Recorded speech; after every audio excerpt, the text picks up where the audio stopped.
The Ukrainian defense minister, who was leading the war in Ukraine to victory, has been abruptly dismissed. He actively utilized innovative drone tactics to take the initiative in the war. However, he has now been dismissed.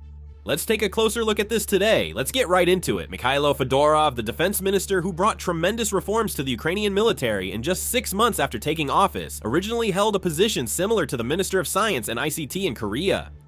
He drove major innovation by creating electronic ID cards and digitizing tax payments and business registrations. After the war began, he recognized the importance of drones and actively supported them early.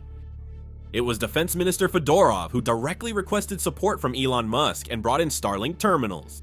His achievements were recognized, and in January 2026, he became Ukraine's Minister of Defense. He then advanced the military's digital transformation and expanded unmanned systems.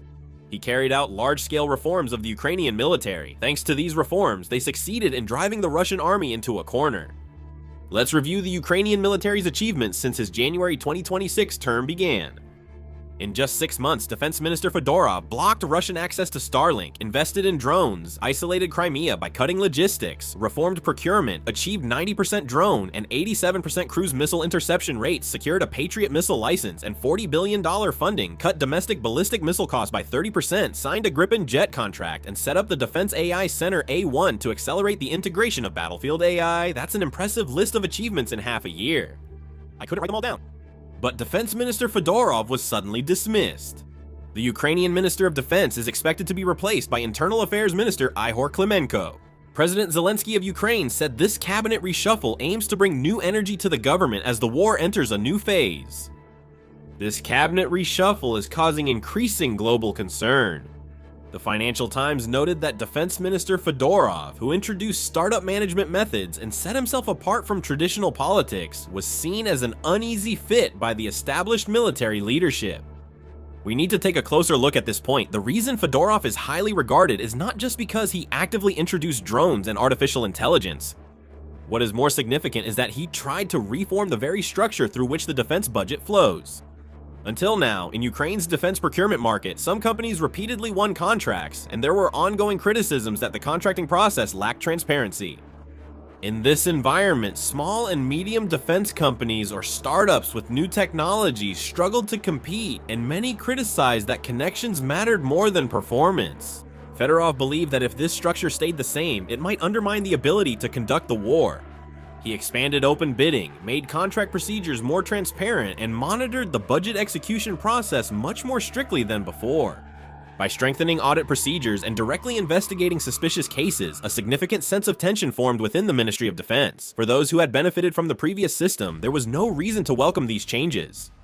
In particular, as competition intensified in the procurement process, the structure where certain companies could reliably secure contracts was inevitably shaken, and naturally, conflicts of interest began to arise. Fedorov emphasized evaluating based on technological capability and price competitiveness. But as the pace of change accelerated, internal resistance also grew. As the war progressed, arguments prioritizing stability clashed with calls for bold reforms. And in that process, conflicts with people inside the military procurement apparatus and some political figures began to surface more and more.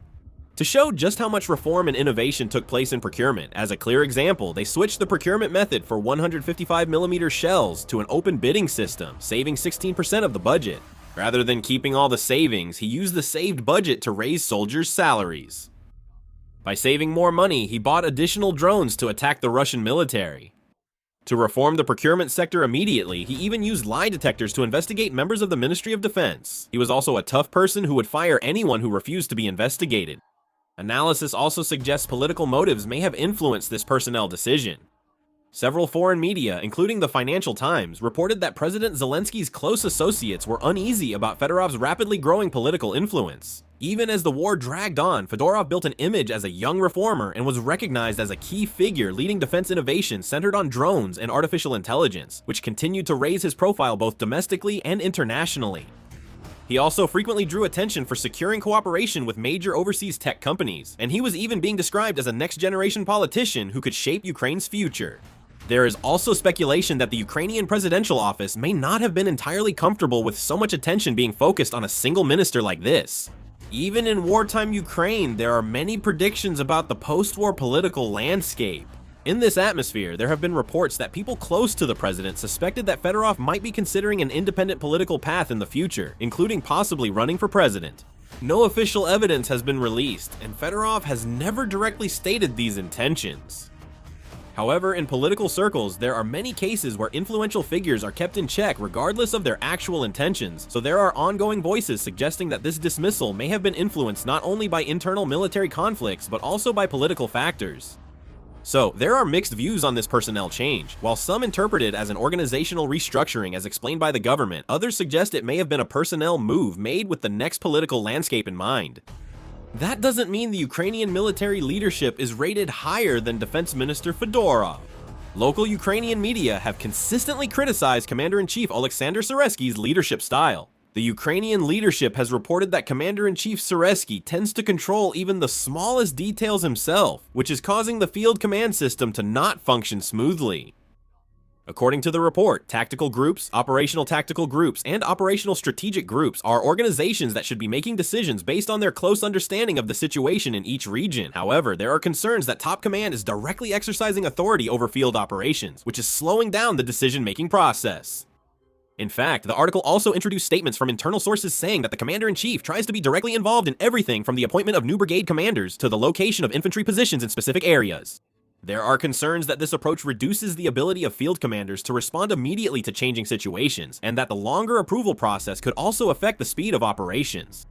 Especially on the front lines, the situation can change drastically in a matter of hours or even minutes, so if decision-making authority continues to be concentrated at the top, the response speed could decrease. The Ukrainian media outlet Pravda also reported that there was an internal proposal to reorganize the defensive line near Kostiantynivka and redeploy troops to other threatened areas, but it was not accepted. Chronic corruption is the root of this problem in the Ukrainian military. In fact, although many people think it's trivial, Ukraine's corruption problem is far more serious than you can imagine. Even during the war, corruption cases continue to occur one after another. President Zelensky's ex-chief of staff was previously indicted for corruption, including embezzling over 13 billion won. Previously, a former Ukrainian energy minister was arrested while trying to leave the country on charges of embezzling 144.3 billion won. Ukraine's corruption problem wasn't created overnight. After the Soviet Union collapsed in 1991 and the economy was quickly privatized, certain conglomerates and political powers became closely linked, allowing oligarchs to gain significant control over the country's economy and politics. Wealthy businessmen gained control of media, finance, and energy industries, often aligning with political interests, and their influence also spread to defense and public procurement. In this environment, personal connections often outweighed competition, and contract transparency controversies persisted. Ukraine has consistently scored low on Transparency International's Corruption Perceptions Index, making anti-corruption a top priority for successive governments. Even after the war with Russia started, these problems didn't fully disappear. If anything, as massive wartime budgets and foreign aid were poured in, the need for oversight of the budget execution process became even greater. In fact, major corruption allegations surrounding government-commissioned projects and the energy sector have continued to surface, and there have been ongoing cases where high-ranking officials and government personnel have become subjects of investigation. Evidence shows large kickbacks were exchanged in state-owned enterprise contracts, and investigations now include legislative lobbying and bribery involving politicians. These incidents impact both the war effort and international trust. The European Union especially requires judicial reform and anti-corruption measures for Ukraine's accession. There are ongoing suspicions that the defense minister's dismissal is linked to corruption and conflicting interests. No official evidence has been released to prove this, but since a minister delivering results was replaced after just 6 months, various interpretations are emerging. Many analyses suggest political judgment may have influenced this personnel change.